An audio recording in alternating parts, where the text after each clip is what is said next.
ఆదిలాబాద్ మాజీ మంత్రి Jogu Ramanna railway under bridge పనుల జాప్యంపై ఆగ్రహం వ్యక్తం చేస్తూ పెద్ద ఎత్తున ధర్నా నిర్వహించారు. తాంసీ బస్టాండ్ వద్ద రైల్వే అండర్ బ్రిడ్జ్ పనులు మధ్యలోనే ఆగిపోవడంతో ప్రజలు, వ్యాపారులు, విద్యార్థులు తీవ్ర ఇబ్బందులు పడుతున్నారని ఆయన పేర్కొన్నారు. కేవలం ఎన్నికల కోసం గుంతలు తవ్వి వదిలేశారని, భూసేకరణ చట్టాన్ని ఉల్లంఘిస్తున్నారని అధికారులపై మండిపడ్డారు. ప్రభుత్వం వెంటనే స్పందించి పనులు పూర్తి చేయకపోతే తామే సొంత నిధులతో గుంతలను పూడ్చి ప్రజలకు రాకపోకలు కల్పిస్తామని హెచ్చరించారు. అనంతరం జిల్లా కలెక్టర్ రాజర్షిని కలిసి వినతి పత్రం అందజేస్తూ ప్రజల పక్షాన పోరాడుతున్న తమపై ఎన్ని కేసులు పెట్టినా భయపడేది లేదని స్పష్టం చేశారు. 2 రోజులకు ఎక్కువ సమయం లేదు. అరుణ్ రెడ్డి వారం రోజులు నేను చెప్తానికి కారణం ఇది. నాకు పూర్తి విశ్వాసం ఉంది. ఎట్టి పరిస్థితిలో ఇది పొదలు కాదు కాబట్టి మనం 2 రోజులు అల్టిమేటం ఇద్దాం. రేపు ఎల్లుండి పనులు మొదలు కాకపోతే మనమే టిప్పర్లల్లా గ్రావెల్ నింపుకొని వస్తాం. ఇవాళ ఈ 2 ప్రభుత్వం, కేంద్రంలో భారతీయ జనతా పార్టీ ప్రభుత్వం, రాష్ట్రంలో కాంగ్రెస్ ప్రభుత్వం. నేను వాళ్ళకు కూడా అప్పీల్ చేస్తున్నా, ఉన్నటువంటి లీడర్లకు ఉండొచ్చు, లీడర్ల స్వార్థం ఉండొచ్చు, కానీ ఇక్కడ ఉన్నటువంటి 13 వార్డులకు సంబంధించినటువంటి ప్రజలు, అన్ని పార్టీల ప్రజలు ఉన్నారు, అన్ని పార్టీల కార్యకర్తలు ఉన్నారు, 2 పార్టీలకు సంబంధించినటువంటి నాయకులు కూడా వాళ్ళ ఎజెండాలు ఉండొచ్చు, వాళ్ళ సిద్ధాంతాలు ఉండొచ్చు, కానీ ప్రజల కొరకు వాళ్ళు కూడా ఉన్నారు. వాళ్ళని కూడా నేను రిక్వెస్ట్ చేస్తున్నా, రేపు ఎల్లుండి టైం ఇస్తాం. రేపు ఏం వారం? మంగళవారం, బుధవారం చూసి గురువారం రోజు మనమందరం ఇంతకంటే పెద్ద మొత్తంలో వచ్చి మనమే ఇక్కడ ఈ బొంద తవ్వింది కూర్చున్నాం. నేను ముందుంటా. నా మీద ఏ కేసులు పెట్టినా, రైల్వే అంటే సెంట్రల్ గవర్నమెంట్ కావచ్చు, రైల్వే కోర్టులో కేసులు అయితే నెలల కొద్ది జైల్లో ఉండొచ్చు, కానీ దానికి ఆదిలాబాద్ ప్రజానికం కొరకు ఈ 13 वार्डले కాదు, ఇప్పుడు చెప్పిన वासिम महाराष्ट्र से आ रहे, ये पूरा गांव के इधर के तामसी, भीमपुर, तलमणु के लोग आ रहे, మరి మహారాష్ట్ర నుంచి వస్తున్నారు. ఇన్ని వందల మందికి, వేల మందికి, లక్షల మందికి ఇబ్బంది అవుతుంది. కాబట్టి ఖచ్చితంగా ఈ పని మనం చేయవలసిందే. ఇది మనం చేయకపోతే ఎప్పటికీ ఇది ప్రజలకు చాలా ఇబ్బందులు అవుతాయి. నేను మా లక్ష్మణ్ వాడికి వెళ్ళినప్పుడు ఎలక్షన్ ప్రచారం చేస్తే బతుకుతున్న 40,000 జనాలు ఉన్నారు. వెనక సైడ్, ఈ సైడ్ ఒకటేమంటే, అయ్యా ఎమ్మెల్యే గారు, పాయల్ శంకరన్న గారు, నేనేమంటున్నా అంటే, మీకు అక్కడ పని చాలు చేసిండ్రు, ఇక్కడ పని చాలు చేసిండు, అక్కడ పని చాలు చేసిండు. మేము ఎక్కడి నుంచి వెళ్ళాలా? మేము ఎక్కడి నుంచి వెళ్ళాలా? అక్కడి నుంచి వెళ్ళాలా? ఇక్కడ నుంచి వెళ్ళాలా? అక్కడి నుంచి వెళ్ళాలా? ఏ సైడ్ నుంచి మేము పోవాలా? ఇది ఎలక్షన్ల కోసం ఇక్కడ కొందరు లీడర్లు ఉన్నారు, కౌన్సిలర్ క్యాండిడేట్లు. మీకు తెలిసే ఎవరు, పేరు చెప్పే అవసరం కూడా లేదు. ఫోటోలలో వచ్చి ఉంటారు. అప్పుడు తవ్వేటప్పుడు, లొంద తవ్వేటప్పుడు వచ్చి ఆ ఫోటోని, వీడియోని అని చూపించిండ్రు. వాళ్ళ ఫోటోలు ఇప్పటికి వేటూ న్యూస్ లా, వాట్సాప్ గ్రూప్లలో అన్ని వచ్చే ఉంటారు. ఎలక్షన్ల కోసమే వాడుకున్నాం దీనికి తప్ప ప్రజల సమస్యల గురించి ఎప్పుడు వాడుకోలేదు. వాడుకోరు కూడా. వీళ్ళకి కావాల్సింది హిందూ, ముస్లిం, కులాల, మతాల పైననే రాజకీయం చేస్తున్నారు. ఇన్ని రోజు కులాల, మతాల పైన రాజకీయం చేస్తున్నారు అనుకున్నా, కానీ ఈ రోజు మా గరీబుల గోసలతో కూడా రాజకీయం చేస్తున్నారని నేను జీవితంలో అనుకోలేదు. అయ్యా ఎమ్మెల్యే గారు, పాయల్ శంకర్ గారు, మీరు రండి సార్, ఇక్కడ ఒక ప్లాన్ తీసుకోండి, ఒక ఇల్లు కట్టుకోండి. ఇదే టైంలో ఒక 2 నెలల కింద మీరు ఇల్లు కట్టుకొని ఇటు ఉంటే మీకు తెలుస్తున్న బాధ. ఇక్కడ బతుకుతున్న షాపులు ఉన్నాయి, ఇక్కడ ఎన్నో షాప్స్ ఉన్నాయి. అన్నలు షాప్స్ అన్న, నేను ఎగ్జాంపుల్ గా ఈ దారిలో వచ్చి నిన్న మొన్న అడిగిన, అన్న ఏం నడుస్తున్నది అన్న అంటే, అన్న ఇది లొంద తవ్వేసి మాకెంతో ఇబ్బంది అయిందన్న. మేము కరెక్ట్ మా కొడుకుల చదువుల కట్టుకునే ఫీజు కూడా వెళ్తలేదు, ఈ రెంట్ కూడా వెళ్తలేదు అని వాళ్ళు చెప్పిర్రు. మళ్ళా కొందరు లేబర్ ఉన్నారు, 300 కమాయిస్తారన్న. 300 కమాయిస్తే ఆటోకి 150 రూపాయలు పోతే అట్లా తిరిగి పోవాలంటే ఆ 150 తిరిగి, ఆ 150తో ఏం చేస్తారు చెప్పు? అవన్నీ ఆమె ఇంటికి కూడా తీసుకోలేదు కదా.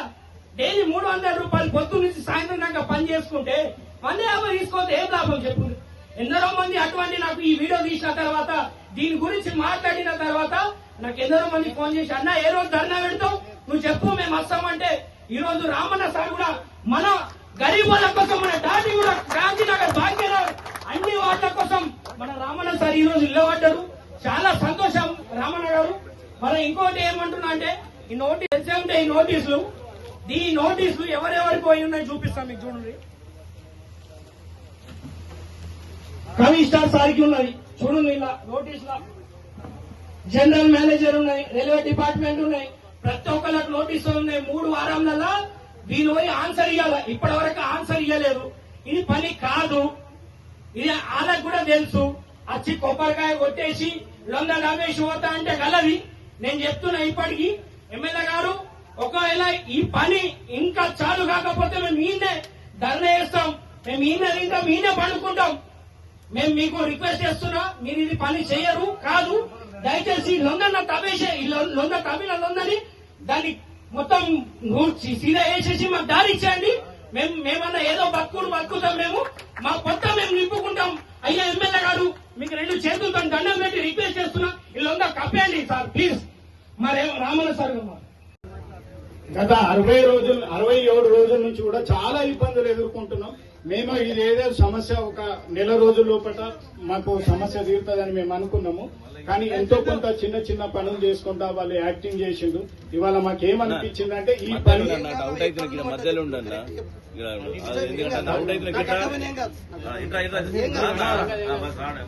మేము ఒకటే అనుకుంటున్నాం, ఇది పార్టీలకు అతీతంగా కూడా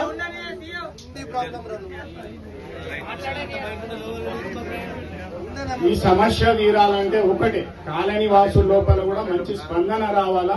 నేను ఒక్కటే అన్నా, శంకర్ ఎప్పుడైతే వీడియో పెట్టిండో అప్పుడే చెప్పిన, నేను ఇక్కడ ఎవ్వరు వచ్చినా రాకున్నా కూడా ఒక వారం రోజుల లోపల డెడ్ లైన్ ఇస్తున్నా కలెక్టర్ కు గాని ఎవరికన్నా గాని. ఈ సమస్య తీరకపోతే ఖచ్చితంగా ఇక్కడనే భార్య పిల్లలతోనే ఆమర నిరాహార దీక్ష కూర్చుంటానని కూడా మా కాలనోళ్ళకు కూడా చెప్పిన. నేను ఒక్కనే మొదలైతా, ఉద్యమం అనేది నాతోనే మొదలైతుంది.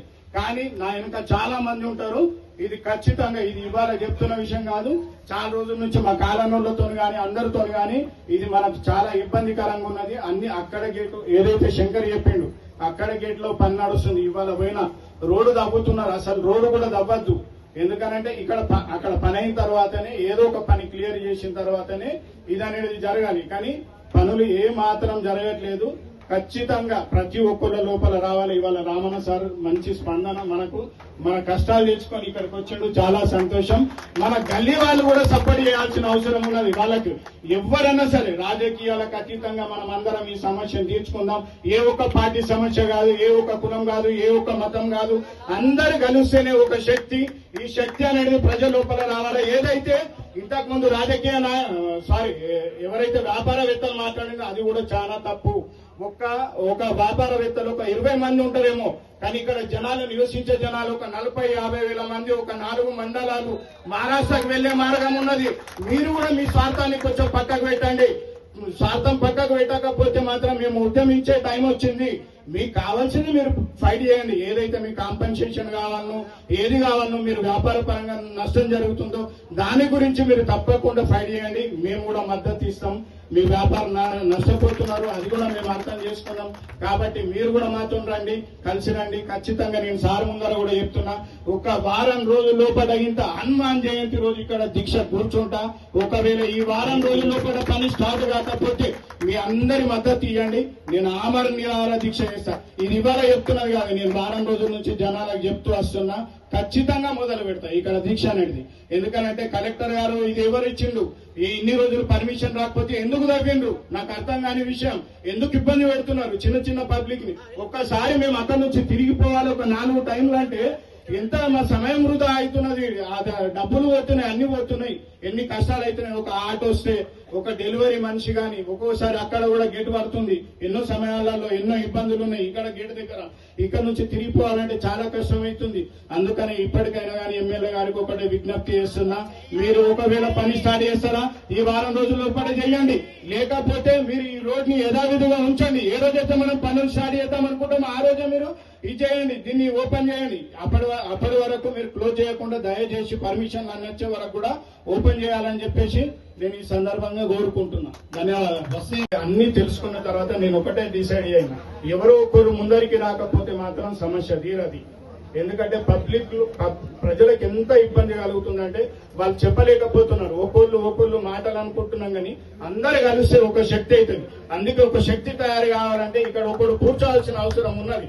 ఆ తర్వాత ఒకరు అప్పుడు కేసీఆర్ ఉద్యమం చేసినప్పుడు కూడా ఒక్కరే కూర్చున్నాడు, ఎవ్వరు మద్దతు లేదు. కానీ ఆ తర్వాత తను కూర్చున్న తర్వాత ఉస్మానియా యూనివర్సిటీ, అన్ని యూనివర్సిటీలు అందరూ ఉద్యోగ సంఘాలు అందరూ వచ్చి వారికి మద్దతు తెలిపిండ్రు. ఉద్యమం ఉవ్వెత్తున లేచింది. ఇవాళ కూడా అదే జరుగుతుంది. ఒకవేళ ఎమ్మెల్యే గారు అన్న, నేను ఎవరిని ఉద్దేశించి అనట్లేదు, మీరు కూడా కష్టపడుతున్నారచ్చు, కాకపోతే ముందరికి రండి, ఈ సమస్యని తీర్చండి. మేము రాజకీయంగా ఏది మాట్లాడట్లేదు, ఏదైతే మాకు ఇబ్బంది కలుగుతున్నది ఆ విషయం గురించి మాట్లాడుతున్నాం. దయచేసి ఈ సమస్యను పెద్ద చేయకుండా పరిష్కరిస్తారని చెప్పేసి నేను కోరుకుంటున్నాను. ధన్యవాదాలు. ప్రజల ముంగడ పెట్టాలని రిక్వెస్ట్ చేస్తున్నా. మానేశంకర్ చాలా మంచి ఉత్సాహవంతుడు. ఇంకా ఉన్న ఈ వాడకట్టుకే కార్యకర్త తండ్రి చనిపోయాడు, ఏం పేరు గణేష్ అని,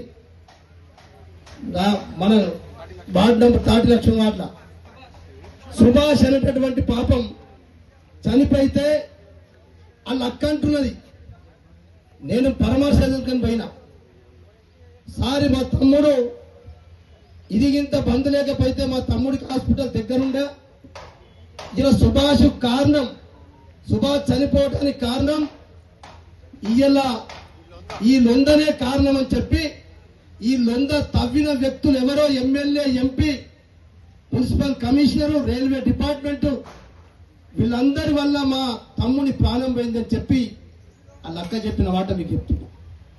కానీ అది ఎలక్షన్ ఎన్నికల రాజకీయం ఎందుకని చెప్పి నేను పక్క పెట్టిన. నేను మీకు అందరికీ కూడా చెప్తున్నా, ఇక్కడ ఉన్నటువంటి యువకులందరికీ, ఇక్కడికి వచ్చినటువంటి పత్రికా మిత్రులకు, వేదిక ఉన్నటువంటి వ్యాపార వర్గాలకు, ఇక్కడ ఉన్నటువంటి మా మహబూబ్ ఖాన్ గారి పెద్ద మనిషి, పాత రిపోర్టరు, ఇక్కడ ఉన్నటువంటి ప్రజానీకానికి అందరికీ పేరు పేరున నమస్కారాలు తెలియజేస్తున్నా. ఎందుకు చెప్తున్నట్టు ఇలా చట్టం గురించి మీరు కూడా అందరూ నోట్ చేసుకోవాలా. భూసేకరణ చట్టం ఉంది. భూసేకరణ చట్టం అనేది దాని ప్రకారంగానే ఆ ప్రక్రియ కొనసాగాల.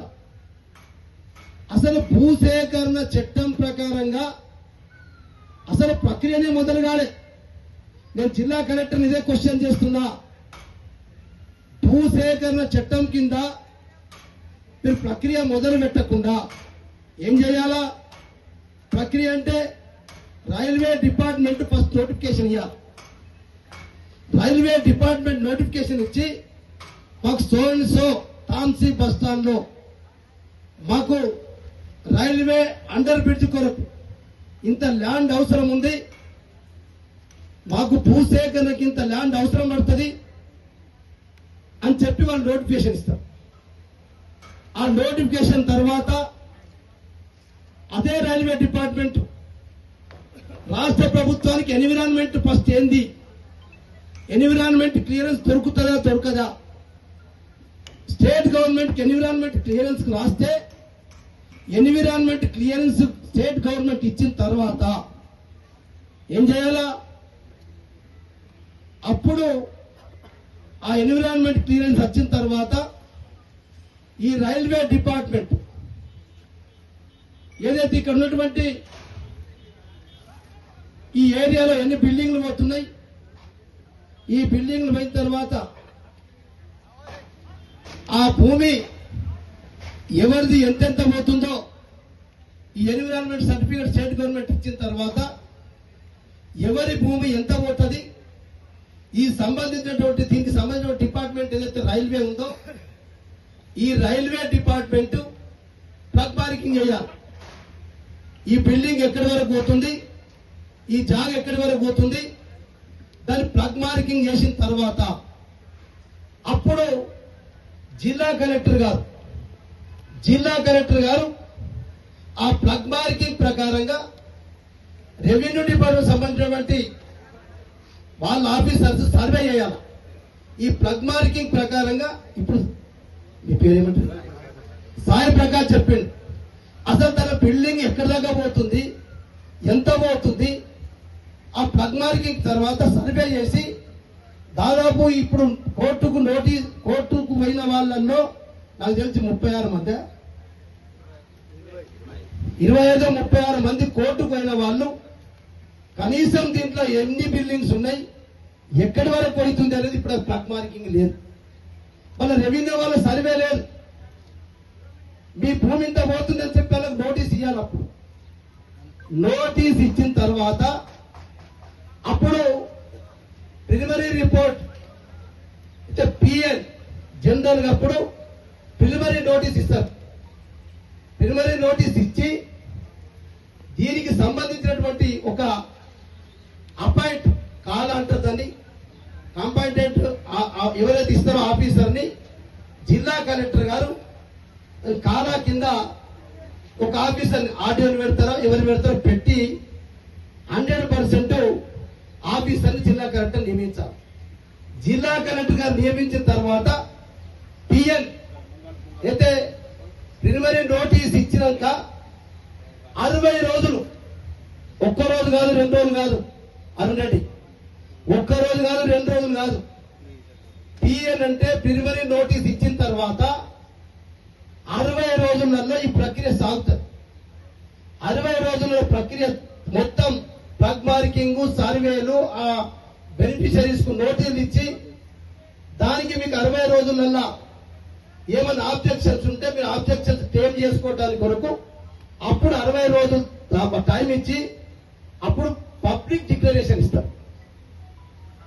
పబ్లిక్ డిక్లరేషన్ ఇచ్చినాక ఆఫ్టర్ 30 days అప్పుడు అవార్డు పాస్ చేస్తారు. అవార్డు పాస్ చేసిన తర్వాత అప్పుడు మళ్ళా వీళ్ళకి ఇంకా క్లెయిమ్స్ ఉంటే ఏమైనా ఉంటే కూడా మన ఎందుకంటే కోర్టుకు పోయింది, అలా కోర్టు కేసు పెండింగ్ ఉంది, స్టే ఉంది.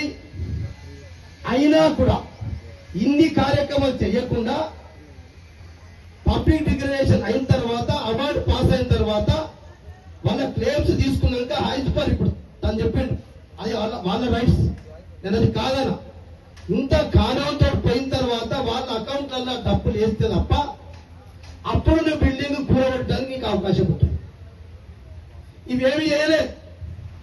ఇప్పటిదాకా ప్రక్రియనే కాలేవా. జిల్లా కలెక్టర్ గారికి తెలుసో తెలియదో, కళ్ళున్నాయా చెవులున్నాయా, అసలు ఒక జిల్లా అడ్మినిస్ట్రేటివ్ ఆఫీసర్ గా జిల్లా కలెక్టర్ గా ఎమ్మెల్యే ఎంపీ గారు వచ్చి इलेक्शन सेंटर रामाना साहब के जमाने में ये ओवर ब्रिज और अंडर ब्रिज का काम शुरू हुआ था तकरीबन 3-4 साल पहले।